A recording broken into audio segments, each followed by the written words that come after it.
आज हम लोग क्लास 10th से जो 11th में बच्चे आने वाले हैं, उनके लिए जो बेसिक फिजिक्स का रिक्वायरमेंट है, जिसके बाद फिजिक्स पढ़ना है, हम लोग उस टॉपिक के बारे में थोड़ा सा डिस्कशन करेंगे। ठीक है, जिसके बाद आप लोग बेसिकली फिजिक्स सीखिएगा, ABCD सीखिएगा फिजिक्स में। अभी तक जो भी चीज़ की है क्लास 9th में या 10th में, वो सब ऐसे ही चलता आ गया। उनका कोई बेसिक रीजन नहीं था कि पोटेंशियल कहाँ से आया, चार्ज कहाँ से आया, फोर्स कैसे आया। चीज़ों को हम लोगों ने पढ़ लिया। जैसे क्लास 9th में पढ़े थे स्पीड क्या होता है, तो हम लोग स्पीड का डेफिनेशन लिखते थे और साथ में लिखते थे speed is a scalar quantity. Velocity के बारे में लिखते थे तो कह देते थे कि velocity is a vector quantity. ठीक है, तो उस वेक्टर क्वांटिटी मतलब कि हमें पता है कि वेक्टर का मतलब जिसमें डायरेक्शन हो, दिशा हो। ठीक है, तो उसको अब हम लोग डिटेल में पढ़ेंगे। यहाँ से हम लोग फिजिक्स का ABCD सीखेंगे, उसके बाद क्लास 11th के फिजिक्स में हम लोग जाएंगे। तो हम लोग थोड़ा सा इसको फिजिक्स में आगे लेकर के चलते हैं और यहाँ से हम लोग सीखने का कोशिश करते हैं। एक नया टर्म है, नया टॉपिक है, जो आप लोग जब क्लास 11th में आइएगा तो इसको सीखिएगा। इसको कहते हैं हम लोग मैथमेटिकल फिजिक्स। इसमें बहुत सारी चीज़ें हैं पढ़ने को, ट्रिगोनोमेट्री है, जियोमेट्री है, कैलकुलस है। उन सबको करने के बाद ही हम फिजिक्स में आगे जाएंगे। जैसे कि मोशन चैप्टर है या आगे का जो चैप्टर है यूनिट्स एंड मेजरमेंट, जिसमें डायमेंशन वगैरह हम आगे पढ़ेंगे। ठीक है, forces, laws of motion, work, power, energy, gravitation, वो सब बहुत आगे की चीज़ है। तो सबसे पहले हमें यह जानना है कि जिस फिजिक्स को हम लोग क्लास 11th में पढ़ने वाले हैं, उस फिजिक्स के अंदर जो मैथमेटिक्स यूज हो रही है, उस मैथमेटिक्स के साथ हम लोग कितने फैमिलियर है। क्योंकि जब तक उस मैथमेटिक्स को हम लोग नहीं समझेंगे, हम लोग फिजिक्स में एक कदम भी आगे नहीं बढ़ पाएंगे। क्योंकि पूरा फिजिक्स क्लास 11th में जब हम लोग जाएंगे तो हर जगह वेक्टर भरा हुआ है। ठीक है, हर जगह मैथमेटिक्स घुसा हुआ है। ट्रिगोनोमेट्री है, उसमें हमारे पास जियोमेट्री लगा हुआ है। ठीक है, आगे चल के हम लोग कैलकुलस जैसे टॉपिक भी पढ़ने वाले हैं। ठीक है, जिसमें डिटेल में बाद में बात करेंगे हम लोग। तो उन सब चीज़ को जब तक हम लोग फैमिलियर या उस पर कमांड नहीं करेंगे, फिजिक्स हमारे लिए बहुत टफ बना हुआ रहता है। और ज़्यादातर बच्चों में यही प्रॉब्लम रहता है कि कैलकुलस नहीं आता है, उनको वेक्टर चीज़ें समझ में नहीं आती है। तो हम लोग इसी एक टॉपिक को यहाँ पे उठाए हैं, जिसमें मैथमेटिकल फिजिक्स में एक टॉपिक है हमारे पास, जिसको हम लोग डिस्कस करने वाले हैं। वो है हमारे पास वेक्टर। वो क्या है हमारे पास? वेक्टर। ठीक है, क्लास 9th में और 10th में भी आप लोगों ने इसको सीखा होगा और कहते थे हम लोग कि कोई भी फिजिकल क्वांटिटी स्केलर है या वेक्टर है। कोई भी फिजिकल क्वांटिटी, कोई भी फिजिकल क्वांटिटी क्वांटिटी ठीक है, कोई भी फिजिकल क्वांटिटी हमारे पास या तो वो स्केलर होता था, या तो स्केलर होता था, या तो वही फिजिकल क्वांटिटी हमारे पास वेक्टर होता था। वही फिजिकल क्वांटिटी वेक्टर होता था। ठीक है, यही दो चीज होता है। और फिजिकल क्वांटिटी क्या है, तो एक बार हम लोग 2 मिनट में इसको भी एक बार समझ लेते हैं। सबसे पहले जितना भी आप लोग टर्म इसमें जानते हैं, जो भी चीज 9th में 10th में पढ़े होंगे, उन सब चीजों को, उन सारे पैरामीटर्स को हम लोगों ने नाम दिया हुआ है, उसको कहेंगे फिजिकल क्वांटिटी। उन सबको क्या कहेंगे? Physical quantity. ऐसी क्वांटिटी जिसको हम लोग टच कर सकते हैं, जिसको हम लोग या तो टच कर सकते हैं, या तो जिसको हम लोग मेजर कर सकते हैं, या तो जिसको हम लोग क्या कर सकते हैं? मेजर कर सकते हैं। ठीक है, इन सारे क्वांटिटीज को हम लोग फिजिकल क्वांटिटी कहेंगे। जिसको मेजर कर सकते हैं या जिसको क्वांटिफाई कर सकते हैं, क्वांटिफाई कर सकते हैं। क्वांटिफाई का मतलब कितनी क्वांटिटी में अवेलेबल है, कितनी क्वांटिटी में अवेलेबल है। अगर ऐसी कोई भी चीज जिसको या तो छू सकते हैं, या तो उसको मेजर कर सकते हैं, माप सकते हैं, या तो उसका क्वांटिटी का बारे में पता लगा सकते हैं, वो सारी चीजें फिजिकल क्वांटिटी कहलाती है। वो सभी क्या कहलाती है? फिजिकल क्वांटिटी कहलाती है। तो फिजिकल क्वांटिटी में देखेंगे हम लोग, तो जिस कोई भी नाम आप लोग याद करिए, जो भी नाम दिमाग में आता हो, वो सारे फिजिकल क्वांटिटी कहलाएंगे। जैसे मैं यहाँ पे लिखता हूँ, जैसे हम लोग यहाँ पे लिखते हैं मास। मास, तो मास हो गया एक फिजिकल क्वांटिटी। मास क्या हो गया? एक फिजिकल क्वांटिटी। सेकंड, कोई भी चीज, टाइम। ठीक है, टेम्परेचर, टेम्परेचर, फोर्स, फोर्स, और कौन कौन से है, कुछ भी बताओ। स्पीड, वेलोसिटी, वेलोसिटी, एनर्जी या काइनेटिक पोटेंशियल एनर्जी, सारी चीज़ें आ जाता है। एनर्जी। ठीक है, इसमें आ जाएगा वेलोसिटी, और कौन सा है? Acceleration, acceleration. ठीक है, एक्सेलरेशन। हमारे पास वर्क या वर्क डन, वर्क या फिर वर्क डन। ठीक है, एक टर्म और पढ़े होगे कहीं पे, टॉर्क। अगर नहीं पढ़े हो तो हम लोग आगे इसमें पढ़ेंगे, टॉर्क। ठीक है, और कौन कौन से हमारे पास? Current, current, current. और 10th में आप लोग है तो आप लोग इसमें देखेंगे रेजिस्टेंस, रेजिस्टेंस, ठीक है, पोटेंशियल डिफरेंस, पोटेंशियल डिफरेंस या potential, potential difference, potential difference, ठीक है, पोटेंशियल डिफरेंस, ठीक है। ये इन सारे क्वांटिटीज को जो यहाँ पे लिखा गया है, आप इन सब को कहते हो फिजिकल क्वांटिटी। इन सब को क्या कहते हैं हम लोग? Physical quantity. अब यही फिजिकल क्वांटिटी का अपना अपना नेचर है। जिसके पास डायरेक्शन है उसको कह देते हैं कि वेक्टर क्वांटिटी है। जिसके पास सिर्फ मैग्नीट्यूड है, मैग्नीट्यूड का मतलब जिसके पास खाली नंबर है, जिसके पास खाली नंबर है, कोई डायरेक्शन नहीं है उसका, तो उसको हम लोग कह देते हैं स्केलर क्वांटिटी, ठीक है।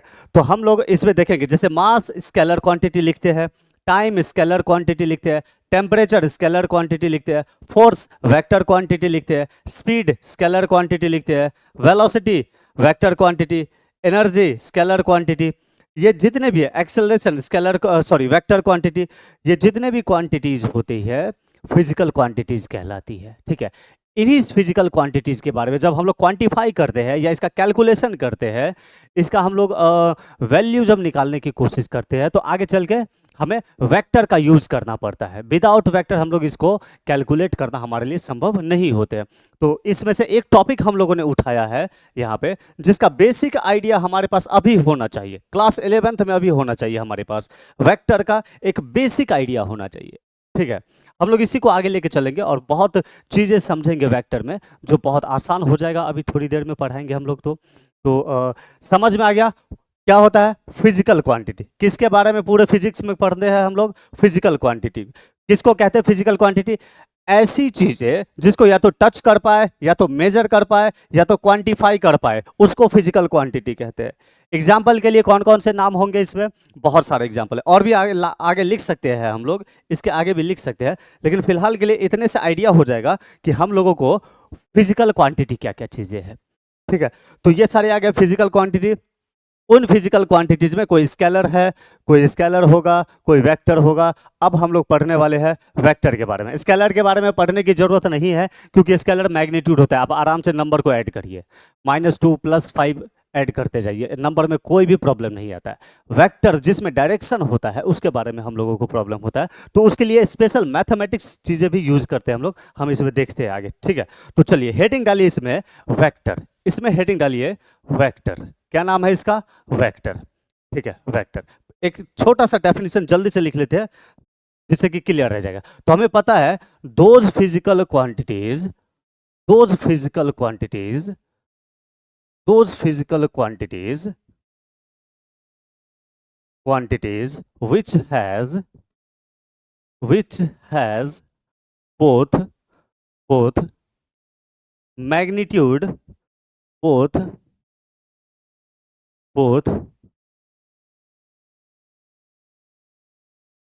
magnitude and direction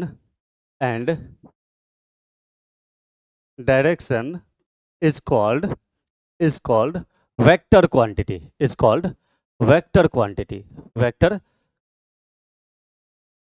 quantity, vector quantity, ठीक है। एग्जांपल बताओ। अभी क्लास 10th में आप लोगों ने इसको पढ़ के आया होगा, क्लास 10th का एग्जाम दे रहे हैं आप लोग, और ये चीज़ें क्लास 10th में भी पढ़ेंगे। कौन कौन से फिजिकल क्वांटिटी है जिसको वेक्टर क्वांटिटी हम लोग कहते हैं? ज़रा नाम बताइए इसमें, जो भी याद आ रहा है क्लास 10th में या 9th में, फटाफट बताइए। तो हमें इसमें नाम याद आ रहा है, एक हमारे पास है इसमें डिस्प्लेसमेंट, एक नाम याद आ रहा है हमारे पास डिस्प्लेसमेंट। डिस्प्लेसमेंट एक वेक्टर क्वांटिटी है, डिस्प्लेसमेंट एक वेक्टर क्वांटिटी। और कौन सा नाम याद आ रहा है? तो कहेंगे कि velocity, velocity vector quantity. Formula सब बाद में देख लेंगे हम लोग। डिस्प्लेसमेंट एक वेक्टर क्वांटिटी है, वेलोसिटी एक वेक्टर क्वांटिटी है, एक्सेलरेशन,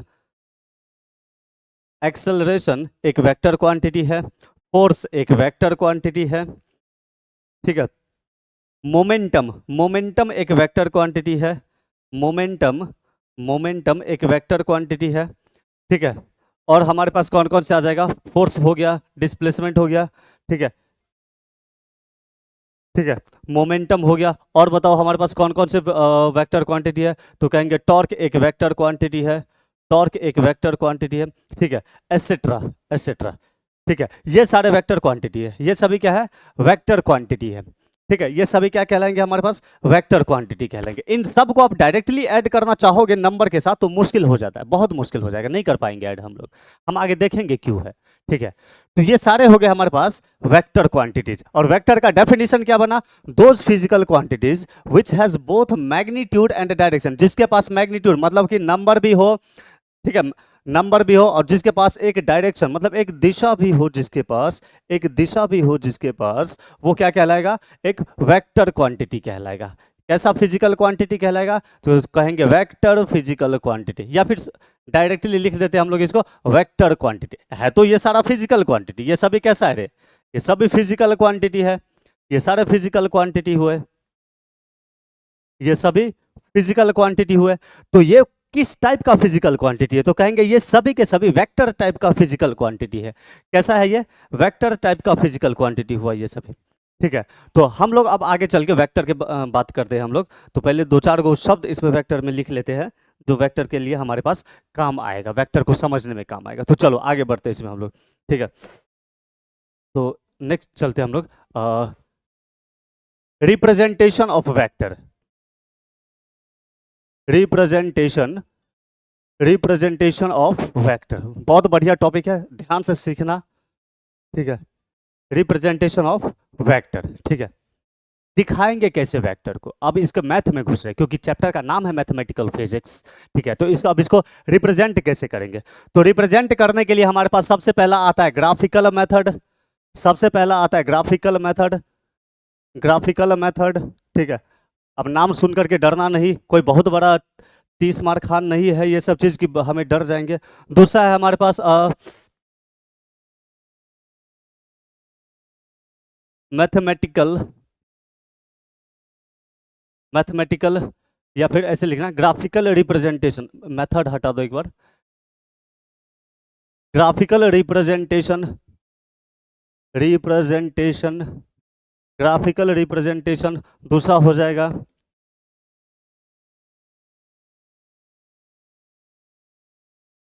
मैथमेटिकल रिप्रेजेंटेशन। दो तरीके से वेक्टर को रिप्रेजेंट करेंगे हम लोग, दो तरीके से वेक्टर को रिप्रेजेंट करेंगे हम लोग। तो दिखाते हैं सबसे पहले हम लोग ग्राफिकल को, सबसे पहले हम लोग ग्राफिकल को देखते हैं। ग्राफिकल, ग्राफिकल रिप्रेजेंटेशन वेक्टर को कैसे कहते हैं? ग्राफिकल रिप्रेजेंटेशन कैसे करेंगे हम लोग, ठीक है।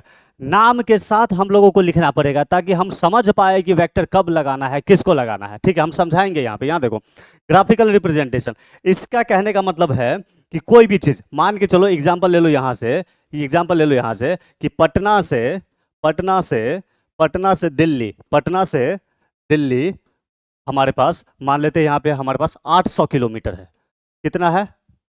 800 किलोमीटर दूर है पटना से दिल्ली, 800 किलोमीटर। तो हम लोग क्या देखते हैं कि पटना से जब गाड़ी लेके निकलते तो एक साइन बोर्ड बना हुआ रहता है ग्रीन कलर का, देखोगे साइन बोर्ड, उसमें लिखा लिखा रहेगा, ये ऐसे लिखा रहता है दिल्ली, दिल्ली। आगे की तरफ अगर आगे जाना है तो आगे की तरफ ऐसे एरो लगा देगा और लिख देगा यहाँ पे दिल्ली 800 किलोमीटर, ऐसे लिखता है क्या? देखते हो ग्रीन कलर के बोर्ड में लिखा हुआ रहता है, लिखा हुआ रहता है, ठीक है। तो इस चीज को जरा ध्यान से देखो, इस चीज को देखो ध्यान से, इस चीज को, ये इसका डायरेक्शन दिखा रहा है, ये इसका क्या दिखाता है? डायरेक्शन दिखाता है। क्या, कौन सा डायरेक्शन? कहने का मतलब है कि अगर पटना से दिल्ली जाना है तो आपको इसी रूट को फॉलो करना है, उल्टा नहीं जाओगे। बात समझ में आया क्या कहा? तो इसको कहेंगे ग्राफिकल रिप्रेजेंटेशन, इसको क्या कहेंगे हम लोग? Graphical representation. तो ये जो चीज यहाँ पे है, ये जो चीज यहाँ पे है, इसको हम लोग कहेंगे वेक्टर का नोटेशन या वेक्टर, इसे ग्राफिकली रिप्रेजेंट किया जाता है। आगे बढ़ दो, इसमें फिर से देखते हैं, इसमें हम लोग ग्राफिकल रिप्रेजेंटेशन में फिर से देखते हैं हम लोग कैसे रिप्रेजेंट करते हैं, ठीक है।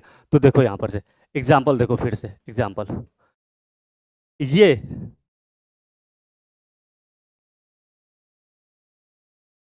देखो, ये दिख रहा है, ये, चलो भाई एरो दिख गया, ये एरो दिख गया। एरो का मतलब क्या है कि एरो कहाँ से आ रहा है? लेफ्ट से आ रहा है, जाने का रास्ता कहाँ है? राइट की तरफ है। तो इसको कहेंगे ग्राफिकल रिप्रेजेंटेशन ऑफ वेक्टर। क्या कहेंगे इसको हम लोग? Graphical representation of vector. हम इसको एग्जांपल देके भी समझाएंगे प्रैक्टिकली कहाँ यूज होता है, ठीक है। तो चलो इस वेक्टर को, इसमें नाम देते हैं इसको, जहां तीर लगा हुआ रहता है उसको कहते हैं हेड, जहां तीर लगा हुआ रहता है उसको क्या कहेंगे? हेड। और पीछे वाले को कहेंगे हम लोग टेल, पीछे वाले को क्या कहते हैं? टेल, पीछे वाले को क्या कहते हैं? टेल, ठीक है। और एरो जितना लंबा होगा, एरो जितना लंबा होगा उसका मैग्नीट्यूड उतना ज्यादा मानते हैं, उसका मैग्नीट्यूड उतना ज्यादा मानते हैं। जैसे देखो ए नंबर, बी नंबर में देखो एक बार, बी नंबर में देखो, जैसे कि एक ई वेक्टर ये बनाया मैंने, देखिए क्या बी नंबर वेक्टर में, ठीक है, बी नंबर वेक्टर में क्या दिखा हमें, एक ये भी वेक्टर, तो इसका इसका नाम हुआ हेड, आगे वाला चीज है तो इसको कहेंगे हेड, पीछे वाले को कहते हैं टेल, पीछे वाले को क्या कहेंगे, टेल। अब बताओ दोनों में से बड़ा कौन सा है, ऊपर वाला बड़ा है, तो ऊपर वाला का मैग्नीट्यूड ज्यादा हुआ, कहेंगे इसका मैग्नीट्यूड ज्यादा है, देखिए कि समझ जाएंगे, मैग्नीट्यूड ज्यादा है, लंबाई इसका मैग्नीट्यूड, अगर इसका मैग्नीट्यूड 1 है, नाम दे दो 1, ठीक है, और इसका मैग्नीट्यूड का नाम दे देते हैं मैग्नीट्यूड 2, मैग्नीट्यूड 2, ठीक है। तो सीधी बात हम लोग ये कहेंगे कि ए का मैग्नीट्यूड किससे ज़्यादा बड़ा है भाई, बी के मैग्नीट्यूड से, मैग्नीट्यूड नंबर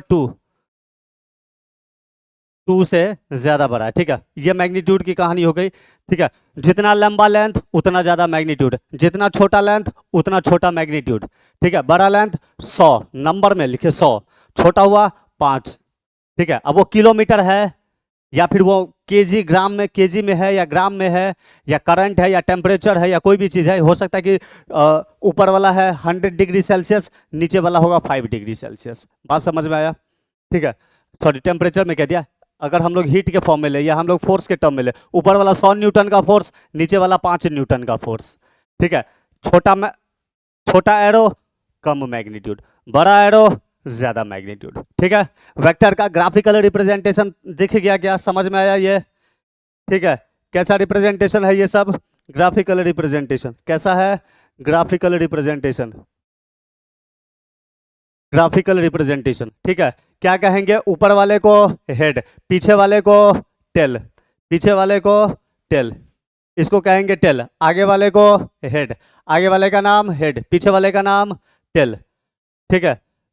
ये हो गया हेड और टेल, ठीक है। आप कहोगे कि सर कहाँ यूज होता है ये, क्यों बनाया आपने इसको ऐसा, तो देखो मैं एग्जांपल देके बताता हूँ, यहाँ पे, यहाँ देखो एग्जांपल देके बताता हूँ। मान के चलो कि एक डायग्राम बना लो पहले, ईस्ट वेस्ट नॉर्थ साउथ, दिख रहा है क्या, अरे हाँ बोल, हाँ या ना, दिख रहा है ना, ओके। एक आदमी ने कहा कि हवा जो है वो पूरब से पश्चिम की तरफ बह रही है, क्या बोला, हवा जो है वो पूरब से पश्चिम की तरफ बह रही है। तो अब हमें बताओ इस बात को मैथमेटिकली या फिर डायग्राम में या फिर इसको साइंस के लैंग्वेज में कैसे किसी आदमी को बताएंगे या किसी दूसरे को कैसे समझाएंगे, ठीक है।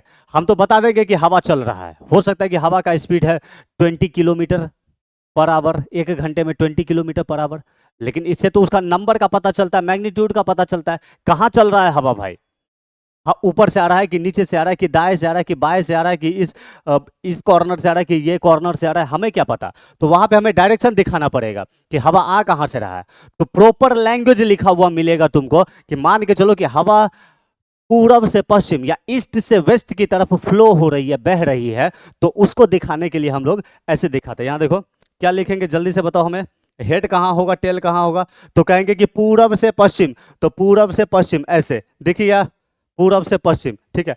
अभी मैग्नीट्यूड का लोचा मत रखना, जितना लंबा चौड़ा बनाना है बना सकते हो, ठीक है, खाली डायरेक्शन दिखा देना। क्या ये दिखा डायरेक्शन, तो कहेंगे यस सर ये दिखा डायरेक्शन, किसका डायरेक्शन है ये, किसका डायरेक्शन है, तो कहेंगे डायरेक्शन ऑफ एयर, किसका डायरेक्शन है, direction of air, direction of air, किसका डायरेक्शन है, डायरेक्शन ऑफ एयर का। कहां से कहां चल रहा है भाई, ईस्ट से वेस्ट की तरफ, कहां से, ईस्ट से वेस्ट की तरफ। तो बताओ हेड कहां पर हुआ वेक्टर का, वेक्टर का हेड कहां पर हुआ, तो कहेंगे ये हुआ वेक्टर का हेड, ये हुआ वेक्टर का हेड, ये है वेक्टर का हेड, ये है वेक्टर का हेड और ये है वेक्टर का टेल, ठीक है। कौन सा वेक्टर है भाई, तो कहेंगे कि सर ये हवा का वेलोसिटी है, तो कैसा है ये, तो कहेंगे कि सर फिजिकल क्वांटिटी तो हो गया वेलोसिटी, और वेलोसिटी चूंकि वेक्टर क्वांटिटी है तो मैग्नीट्यूड तो कुछ ना कुछ होगा ही, जैसे आपने कहा कि 20 किलोमीटर पर आवर, तो 20 किलोमीटर पर आवर तो इसका मैग्नीट्यूड हो गया, और डायरेक्शन कहाँ है, ईस्ट से वेस्ट, तो ये तो हो गया डायरेक्शन। और दिखाओगे, तुम लिखना चाहते हो तो लिख दो यहाँ पर, डायरेक्शन ऑफ एयर के जगह पे तुम लिखोगे तो यहाँ लिख सकते हो velocity of air, velocity of air, velocity of air, ठीक है।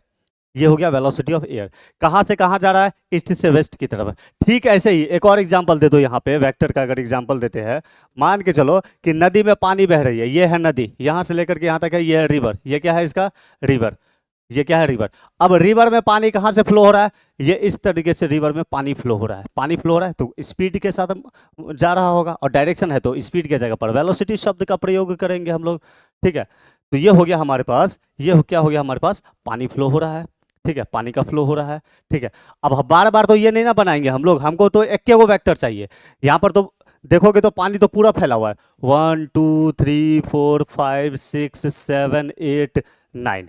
ठीक है, इतना बनाएंगे तब तो बड़ी बड़ी मुश्किल होगा। तो इस पूरे को कलेक्टिवली, ये जो रिवर है हमारे पास, ये जो रिवर है, इसका कलेक्टिवली एक को डायग्राम बनाते हैं। अब बताओ पानी कहाँ से कहाँ आ रहा है? लेफ्ट से राइट की तरफ। पानी कहाँ से कहाँ आ रहा है? लेफ्ट से राइट की तरफ। पानी लेफ्ट से राइट की तरफ आ रहा है। ठीक है, तो इसको डायरेक्शनल में हम लोग इस तरीके से दिखाते हैं। यहाँ पे देख लो कि लेफ्ट से राइट, कोई भी एक एरो बना लो, कोई भी, या तो तुम्हारा मन करते 10 गो तो 10 गो बना सकते हो, लेकिन एक गो से क्वेश्चन सब सॉल्व होगा हमारे पास। तो एक मैंने बना लिया यहाँ से, एक मैंने बना लिया, ये देख लो, ये आ गया, दिख गया। छोटा बना लो, अभी छोटा बना लो, इसका हो गया, बन गया वेक्टर। ठीक है, यह क्या हो गया? लेफ्ट से राइट की तरफ जा रहा है, तो हेड कहाँ पे होगा? हेड कहाँ पे होगा? ये हो गया इसका हेड, वेक्टर का हेड, और ये हो गया इसका टेल, ये हो गया इसका टेल। ठीक है, पानी की स्पीड है तो तुम इसको लिख सकते हो वेलोसिटी ऑफ रिवर, या वेलोसिटी ऑफ वाटर या रिवर, ऐसे करके दिख गया क्या? इसको क्या कहते हैं हम लोग? Graphical representation of vector. ऐसे हम लोग दिखाएंगे, किसी भी चीज का बना सकते हो। किसी ने कहा कि हमें पटना से या कहेंगे दानापुर से राजेंद्र नगर जाना है, तो चाय वाला पान वाला किसी से भी तो पूछेंगे, तो चाय वाला बताएगा कि इससे चले जाइए, राइट होकर के लेफ्ट चले जाइए, राइट होकर के लेफ्ट मुड़ जाइएगा। तो उसने कहा कि अगर हमको दानापुर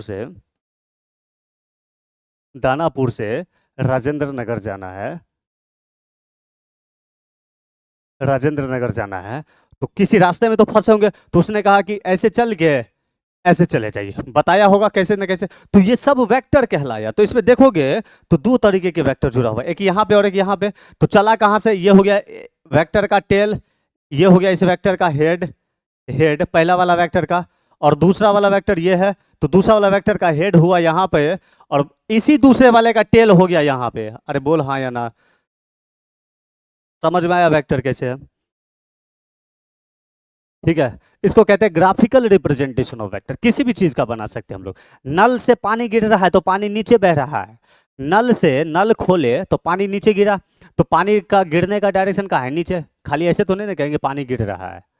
ठीक है, पानी नीचे गिर रहा है, तो पानी जो नीचे गिर रहा है, तो वेलोसिटी के टर्म में तुम ऐसे बता सकते हो कि ये अगर हमारे पास नल है, ये अगर हमारे पास इस तरीके से, इस तरीके से नल है यहाँ पे, ठीक है, ये नल है, तो पानी नीचे की तरफ ऐसे गिर रहा है, ऐसे गिर रहा है, नीचे की तरफ गिर रहा है। ठीक है, ऐसे गिर रहा है पानी। ठीक है, तो इसको बनाएंगे कैसे मैथ में?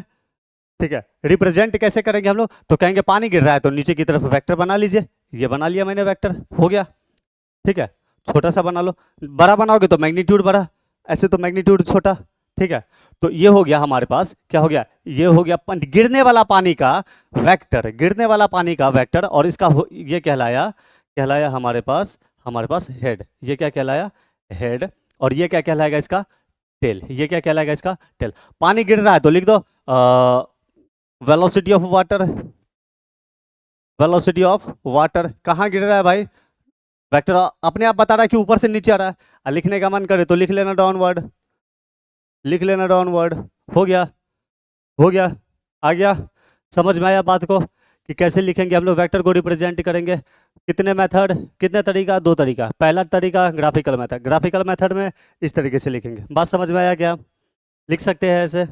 ठीक है, दूसरा तरीका क्या है इसमें? दूसरा तरीका क्या है इसमें? तो दूसरा तरीका है मैथमेटिकल रिप्रेजेंटेशन। दूसरा तरीका क्या है? Mathematical representation. सेकंड तरीका क्या है? मैथमेटिकल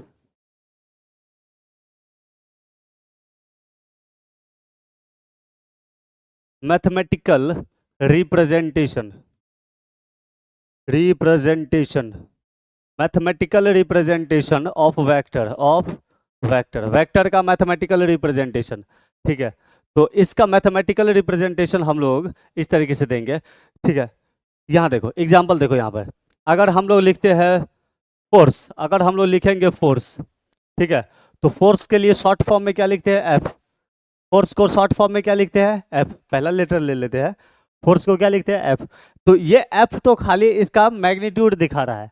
जब हमें इसी एफ को वेक्टर के टर्म में लिखना होगा तो ये वेक्टर मैथमेटिकल रिप्रेजेंटेशन के टर्म में एफ, और ऊपर में वही वेक्टर वाला एरो लगा देना खाली इस तरीके से, ऐसे हो गया, वेक्टर बन गया।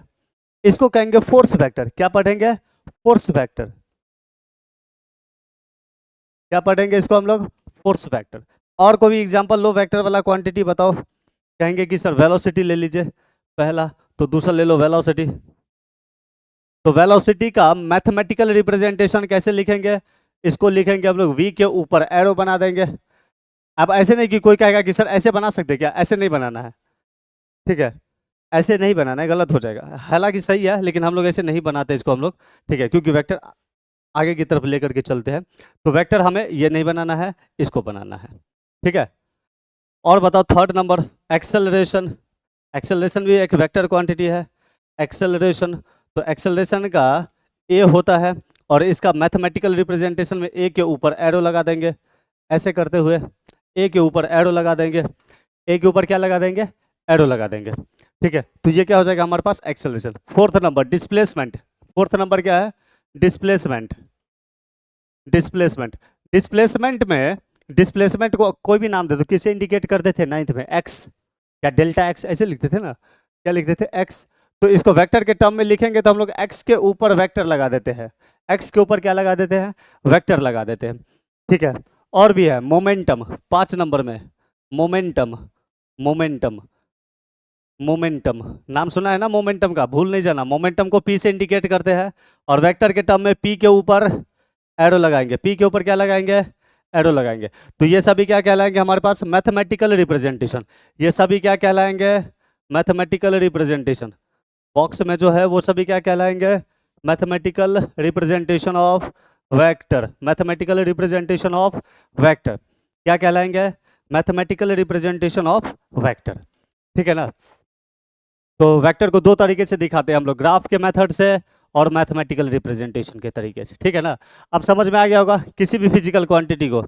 जैसे मान के चलो कि हम लोग क्या ले लेते हैं, एक्सेलरेशन ले लेते हैं, या एक्सेलरेशन ड्यू टू ग्रेविटी ले लेते हैं। तो एक्सेलरेशन ड्यू टू ग्रेविटी को क्या लिखते हैं, जी, क्या लिखते हैं, जी। डायरेक्शन के टर्म में ऊपर में एरो लगा देते हैं, ऊपर में क्या लगा देते हैं, एरो लगा देंगे। तो ये सभी क्या कहलाएगा हमारे पास, mathematical representation of vector. Mathematical representation of vector. आगे बढ़े इसमें अब, ठीक है। चलो अब हम लोग सीखेंगे इसी वेक्टर में टाइप्स ऑफ वेक्टर। अभी तक तो खाली जानते थे कि कोई भी चीज फिजिकल क्वांटिटी जो होती है वो खाली वेक्टर क्वांटिटी होती है, ठीक है। यहीं तक कनेक्ट डिस्कनेक्ट हो जाते थे जूनियर क्लासेस में, 9th में 10th में। लेकिन अब जो 11th में जब हम आएंगे तो फिजिक्स फिर से सीखेंगे, ABCD से सीखेंगे हम लोग। तो अब हम लोग टाइप्स ऑफ वेक्टर के टर्म में सीखेंगे कि टाइप्स ऑफ वेक्टर है कितने, ठीक है ना। पहचानेंगे कैसे कौन कौन से वेक्टर है, और कब कब एक से ज्यादा भी वेक्टर हो सकता है, ठीक है ना। जैसे फोर्स लग रहा है किसी बॉडी के ऊपर, तो एक बॉडी के ऊपर एक से ज्यादा फोर्स लग सकता है। जैसे ये हमारा मोबाइल फोन है, तो इस पर हो सकता है कि कोई ऊपर से दबा रहा है ऐसे, और कोई नीचे से ऐसे रोक रहा है, कोई इधर से फोर्स लगाएगा, कोई इधर से फोर्स लगाएगा। तो फोर्स के लगाने के डायरेक्शन से समझ लेंगे कि हेड कहाँ है, टेल कहाँ है, फोर्स ऐसे लगा तो चारों फोर्स लग रहा है। ऐसे केस में हम लोगों को टाइप्स ऑफ वेक्टर में सीखना होगा। तो चलो टाइप्स ऑफ वेक्टर में देखते हैं हम लोग। नेक्स्ट देखते हैं हम लोग टाइप्स ऑफ वेक्टर। नेक्स्ट क्या है हमारे पास इसमें, types of vector. Types of vector, types of vector, ठीक है, टाइप्स ऑफ वेक्टर। तो सबसे पहला आ जाता है हमारे पास इक्वल वेक्टर। इक्वल में बहुत सारे हैं, फटाफट इसको नोट कर सकते हो, इक्वल वेक्टर, ठीक है। इक्वल वेक्टर, इसमें एक से ज्यादा वेक्टर यूज करते हैं। तो हम लोग क्या लिखेंगे, two or more than two vectors, two or more than two vectors, more than two vectors, more than two vectors, more than two vectors which has, या ऐसे लिखेंगे which have equal magnitude,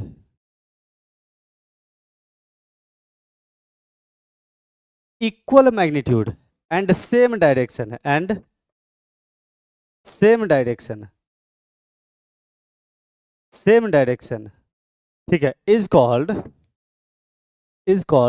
equal vector, is called equal vector। I hope ये बात सब clear है। Diagram बना के देख ले क्या? चलो देख लेते हैं इसमें डायग्राम बना के।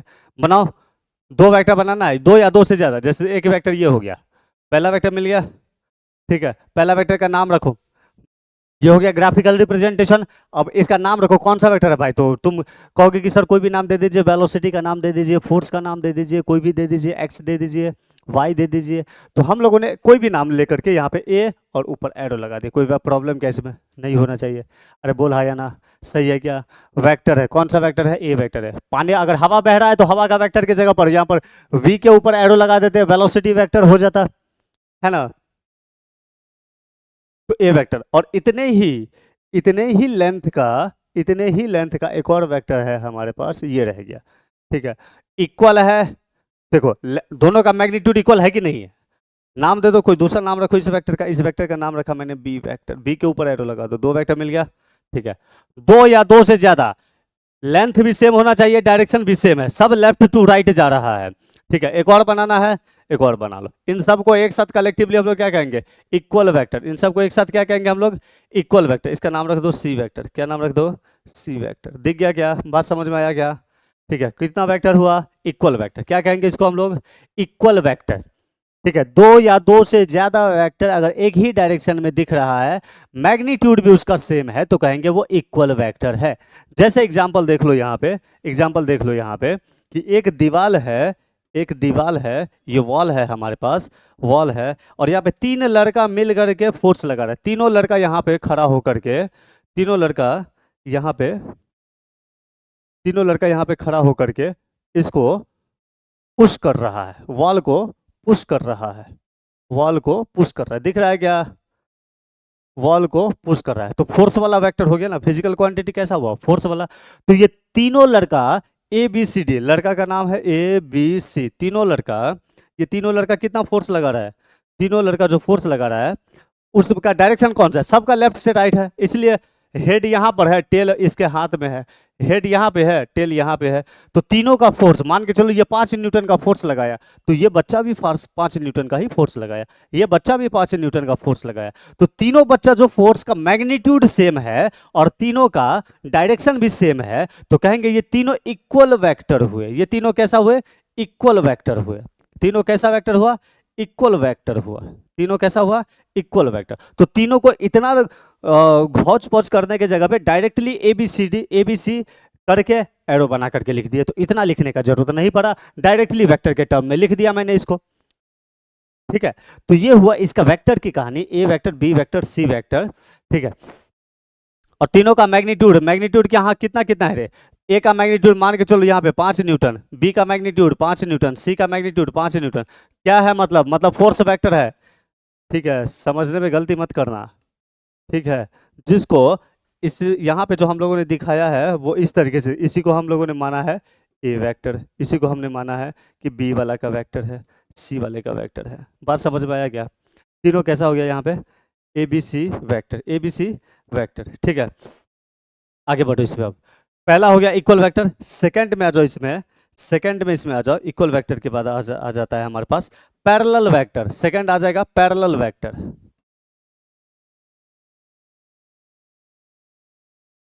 पैरेलल वेक्टर, तो कहेंगे पैरेलल वेक्टर सेम है, पैरेलल वेक्टर के अंदर कोई चेंजेस नहीं है। देखिए पहला वेक्टर, नाम लिख दो, क्या नाम देते हैं? नाम दे दिया हम लोगों ने इसको ए वेक्टर, ए वेक्टर, ठीक है। दूसरा वेक्टर नाम दे दो, ये हो गया हमारे पास, ये हो गया हमारे पास बी वेक्टर। दिख गया दोनों वेक्टर, ठीक है। क्या दोनों का मैग्नीट्यूड इक्वल है क्या? नहीं है। अगर इक्वल मैग्नीट्यूड रहता तो हम लोग इसको कह सकते थे कि ये इक्वल वेक्टर है, डायरेक्शन तो सेम है दोनों का, लेफ्ट से राइट की तरफ है।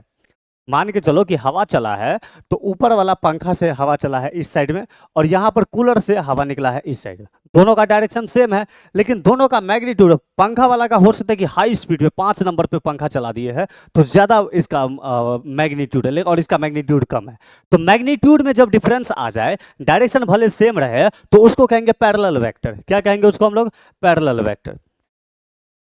क्या कहेंगे इसको हम लोग? Parallel vector. बात समझ में आया क्या? डेफिनेशन इतना लिखो नहीं अभी, इतना बात अब समझ में आ गया, डेफिनेशन ऐसे बन जाएगा इसका, समझ में आया। पैरेलल वेक्टर किसको कहेंगे?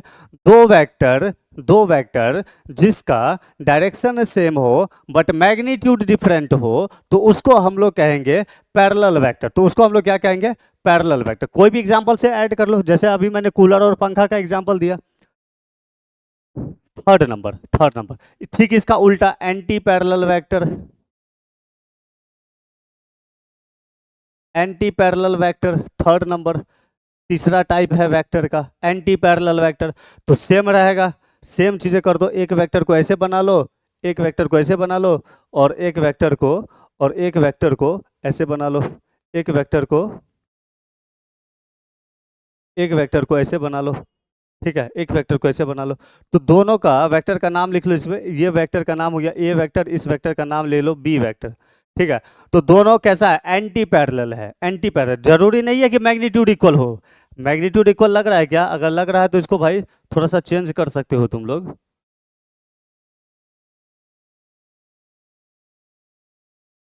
ठीक है। जैसे मैं मैग्नीट्यूड थोड़ा चेंज कर देता हूँ, ये रहा इसका मैग्नीट्यूड, ठीक है। ये हो गया ए वेक्टर और ये हो गया B vector, magnitude different, direction opposite, तो ये हो गया एंटी पैरेलल वेक्टर, ये क्या हो गया? एंटी पैरेलल वेक्टर सर, ठीक है ना। फिर से अगर थोड़ा सा भूल गए तो याद कर लेना, वेक्टर का इसको क्या कहते हैं? हेड, इसको क्या कहेंगे? टेल, इसको क्या कहेंगे? हेड, इसको क्या कहेंगे? वेक्टर का टेल, इसको क्या कहेंगे? वेक्टर का हेड, वेक्टर का हेड, इसको क्या कहेंगे? वेक्टर का टेल, इसको क्या कहेंगे? वेक्टर का हेड, वेक्टर का हेड, इसको क्या कहेंगे? वेक्टर का टेल। बात समझ में आया क्या? बात समझ में आया क्या? याद रखना हेड और टेल। हमें तुम्हें लग रहा है कि बहुत आसान है सर, बार बार क्यों रिपीट कर रहे हैं? बहुत काम का चीज़ है, अभी आगे समझ में आएगा, हेड टेल जब जोड़ना पड़ेगा तब, इसलिए याद रखो इसको, ठीक है। वेक्टर का हेड और वेक्टर का टेल दिख गया इसमें। चलो, parallel vector, anti parallel vector, equal vector, तीन हो गए। नेक्स्ट वेक्टर पे चलते हैं हम लोग, नेक्स्ट वेक्टर पे चलते हैं हम लोग, अपैरेलल वेक्टर। नेक्स्ट में चलते, फोर्थ नंबर में चलते हैं हम लोग, फोर्थ नंबर में चलते हैं, जिसमें लिखते हैं अपैरेलल वेक्टर, अपैरेलल वेक्टर, ठीक है, अपैरेलल वेक्टर। तो लिखेंगे टू वेक्टर्स, इसका डेफिनेशन लिख लो, टू वेक्टर्स, कौन कौन सा? कोई भी नाम ले लो, A vector and B vector. समझ में आया कैसे कैसे लिखना है मैथमेटिकल टर्म में? Two vectors A and B vector which are neither equal, sorry, neither parallel nor anti-parallel, nor anti-parallel, nor anti-parallel is called a parallel vector, a parallel vectors, ठीक है, अपैरेलल वेक्टर्स, ऐसे लगा दो, दो वेक्टर है, हो गया, ठीक है। बात समझ में आया? जैसे कि मान के चलो कोई बच्चा सब टिफिन के समय में खेल रहा है तो एक दूसरे का रुमाल पकड़ के, बाल पकड़ के खींच रहा है, एगो इधर से खींचेगा तो एगो आगे से खींच लेगा, है ना। तो वो सभी क्या होगा? कोई डायरेक्शन ही नहीं है, कहीं बच्चा कहाँ भागेगा, कंफ्यूज कर जाएगा। तो उसी को कहते हैं अपैरेलल वेक्टर। जैसे एग्जांपल देखो, एक वेक्टर ऐसे गया, ठीक है, एक वेक्टर ऐसे गया, और हो सकता है कि एक वेक्टर मान के चलो नीचे से या ऊपर से कहीं से भी, ये लगा दिया मैंने, दोनों वेक्टर दिख रहा है। कितने वेक्टर है इसमें? दो वेक्टर, वेक्टर का नाम ए वेक्टर, नीचे वाले का नाम बी वेक्टर, दिख रहा है क्या? क्या ये पैरेलल है? क्या ये दोनों वेक्टर पैरेलल है? नहीं है। क्या ये दोनों वेक्टर एंटी पैरेलल है? नहीं है, ठीक है। तो ना पैरेलल हो ना एंटी पैरेलल हो, ऐसे वेक्टर्स को हम लोग क्या कहेंगे? अपैरेलल वेक्टर्स। क्या कहेंगे? अपैरेलल वेक्टर। फिर से हेड और टेल बताओ, इस वेक्टर का हेड यहाँ पे है, इस वेक्टर का टेल यहाँ पे है, इस वेक्टर का हेड यहाँ पे है, इस वेक्टर का टेल यहाँ पे है, इस वेक्टर का टेल यहाँ पे है, ठीक है। इसको यहीं पे रहने दो, नेक्स्ट क्लास में इसको हम लोग आगे प्रोसीड करेंगे, ठीक है ना। तब तक के लिए इसी चीज़ को थोड़ा रिवाइज कर किया करो, मैथमेटिकल और ग्राफिकल, ठीक है।